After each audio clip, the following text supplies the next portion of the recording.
What's up, guys? This is Chad at All Dogs Off-Road, and we're bringing a video to you guys that has been a long time coming. What we have here are two very different but also fairly similar shock absorbers. This is going to be a comparison video between a Bilstein 5100 and a Koni 82 series heavy track dampener.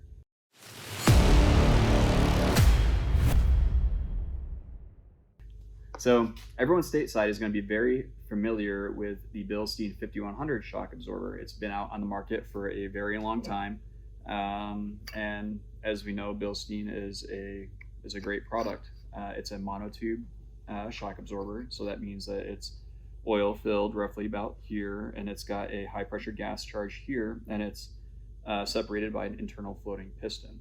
So one thing that a lot of guys really like the Bilstein 5100 for, especially on the fronts, depending on your application, is that they are what's called ride height adjustable. So as you'll see on the dampener here, you have a number of grooves machined into the shock body with a circlip, and that allows you to set your coil spring preload on the shock, and that will actually, as you go up in notches, it will raise, or if you go down in notches, lower your ride height. Now, we've done some videos before that you can check out on the 5100 compared to, I think, a Bilstein 6112 and also a Fox 2.0. So we got some good info out there already, which kind of runs down on some of the significant features of this dampener. Now, one thing that the North American market isn't as familiar with, but is now an option, is the Koni shock absorber. Earlier this year, we reached out to Coney and we were able to set up an agreement to start bringing these dampeners into North America. Coney has been a manufacturer of dampeners in the off-road for a number of years now, but they have never brought them stateside.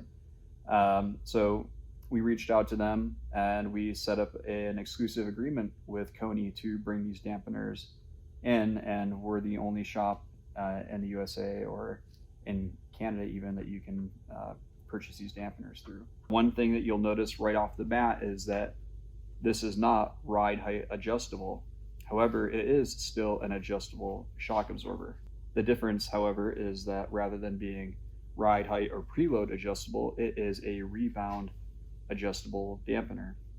Actually, stepping back a little bit too, before I get ahead of myself, this is a twin tube shock absorber, and whereas the Bilstein has a high pressure gas charge in it, this dampener has no gas charge. You'll notice as I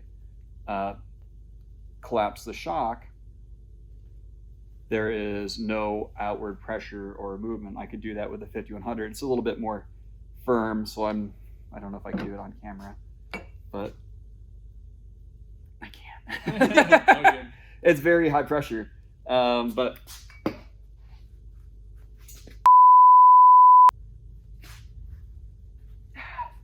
well, you notice with the gas charge, it presses the shaft back out. Good grief. So bouncing back, this shock is, it's not height adjustable as I mentioned, however, it is rebound adjustable, and that's important when you're choosing different coil spring rates, because it will really allow you to dial in your ride quality on your vehicle. One downside on a coilover like this one is you'd have to disassemble the shock in order to make that adjustment, which I'm going to show you how to do in just a second. To adjust a Koni, this is a what's called a 82 series heavy track. Koni has a number of off-road shocks, so they've never really been sold in the United States or in the North America before. They have a very well-known following in Australia and South Africa and other areas where these dampeners have been on the market for a while. We are the first company in North America to bring these particular off-road shocks stateside. So we are very excited to have them and also to share them with you guys. Now, I talked about rebound adjustability a little bit ago, and to show you how to do that, you collapse the shock to its entirety as shown, and what happens when you collapse it in fullness is the shock shaft engages with the base valve in the shock absorber, and then you're able to rotate to increase or decrease your rebound on the shock absorber. These actually, what we find is they come, where they come from the factory is very nice for the coil springs that we produce. So we generally, when we're doing an assembly, we do not adjust the rebound on them. We just leave them at the default setting because they ride fantastic. One notable difference as well between the Bilstein and the Koni shock absorber is the Bilstein shock absorber, the 5100, is not a rebuildable shock. You'll notice that the gland of the shock is crimped and it is not removable, so you are not able to service the shock. It is a consumable. The Koni 82 series is rebuildable. You'll notice that there is a couple grooves here for a spanner wrench. There are some videos on YouTube already that go through rebuilding, and maybe we'll do a video in the future when we have to rebuild one. But you would thread out the gland, and I believe there's a circlip that you would pull out, and the shock completely disassembles, and you can rebuild it and reuse it to your liking. The two dampeners are different form factors. So we kind of touched on this a little bit ago. This is a monotube design. This is a twin tube design. You'll see a lot of marketing kind of saying that one is better versus the other, or one is worse. Most of that is untrue. Different people have different preferences on their dampener. So one thing with a Bilstein 5100, one thing with a monotube shock absorber is the increased gas charge, the increased pressure in the damper actually ends up adding to the spring rate on the vehicle. And one thing that it can do is it kind of desensitizes your road feel as you're driving.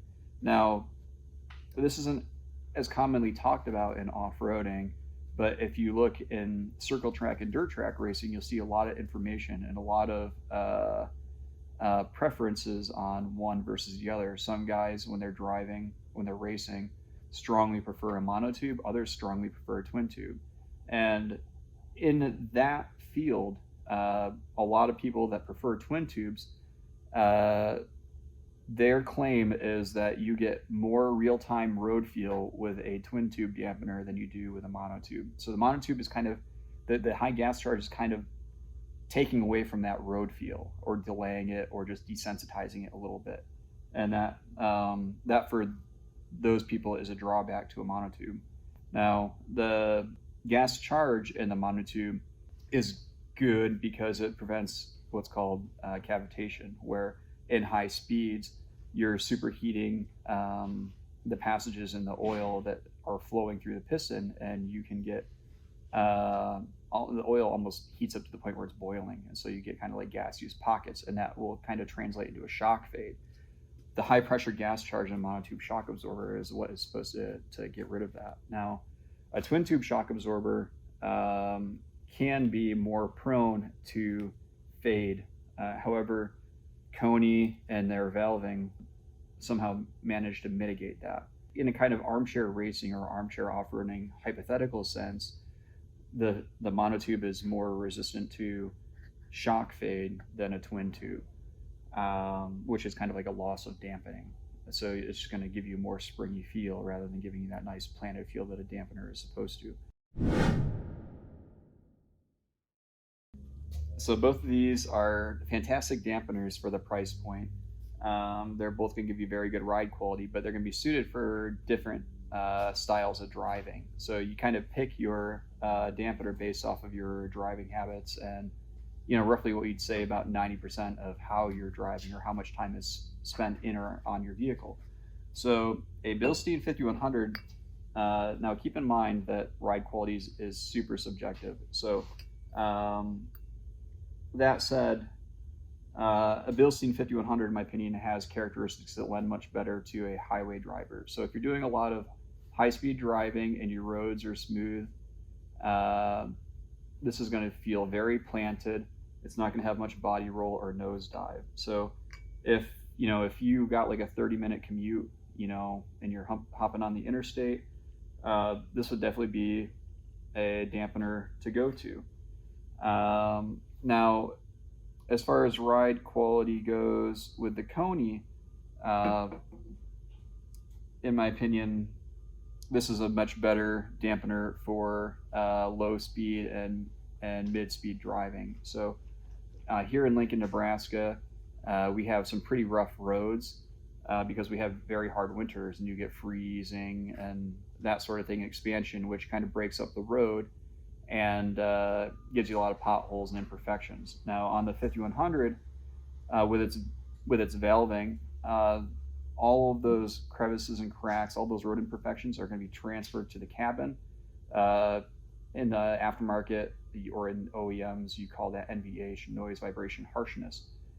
So kind of in daily driving, if you're mostly driving around town, this is going to be a much, I want to say more jarring. I don't mean it's going to be an awful ride, but it's definitely going to be noticeable in comparison to the same vehicle equipped with this dampener. Now, the Koni dampener, the twin tube, is much better for low speed and mid speed driving. It's still a good dampener on the highway.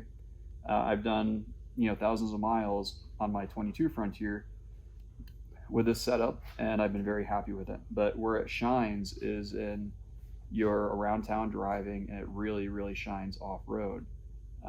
It does a better job of soaking up those imperfections and not transferring them to the cabin and giving you NVH like the 5100 does. So the big question right now is, how do you choose which dampener is correct for your application? So the Bilstein 5100 is going to be a much better dampener for highway driving. If you're doing a lot of high-speed commuting, 60, 70, 80 miles an hour on the highway, and that's the majority of your driving, or if you're around town driving and like down south, where I assume roads are much smoother and more nicely paved than they are in the Midwest, the Bilstein 5100 will be a good dampener for you. If you're driving through town kind of in the Northeast or the Midwest, maybe up in the PNW, where you have harder winters and your roads are going to be much more rough and you're doing a lot of around town driving, not very far, but you're running through some rough stuff, the Koni is going to be a much better dampener for you. It's going to take up a lot of that road imperfection and not transfer it to the cabin, whereas that's going to be more common with the Bilstein 5100. From an off-roading standpoint, both dampeners are going to be fantastic. Generally, when you're off-road, your tires are going to be aired down, and your lower PSI in the tires are going to help kind of take up a lot of the NVH or jarring ride that you would have when you're hitting rocks and dips and dives and that sort of thing. So the Koni is going to still do that a little bit better just because of its valving versus the 5100. But when you're in 4 low and you're kind of just poking along, you're not going to see a significant difference between the two. So all in all, these are both awesome dampeners, and you really just want to pick and choose the correct one for your application, the correct one for 90 or so % of your driving time. So if you're mostly on highway, like we mentioned, 5100 is going to be a good option for you. If you're mostly around town driving and off-roading, you really can't beat Koni. I'm running these on my 2022 Nissan Frontier, and I have been for the last several months, and I'm extremely happy with them. We'll have an upcoming video here where we'll be doing a significant modification to my truck that will remove the Koni suspension for a temporary period of time, but I will be going back to the suspension because I'm so happy with it. Thank you very much, guys, for taking the time to watch this video and our other videos as well. If you haven't already, subscribed to our channel. We do videos on occasion that can be informative or entertaining. If you have any questions, feel free to reach out to us via Facebook Messenger, via web chat on our website, email, phone. You can even comment here on YouTube, and we'll try to answer your questions as best we can.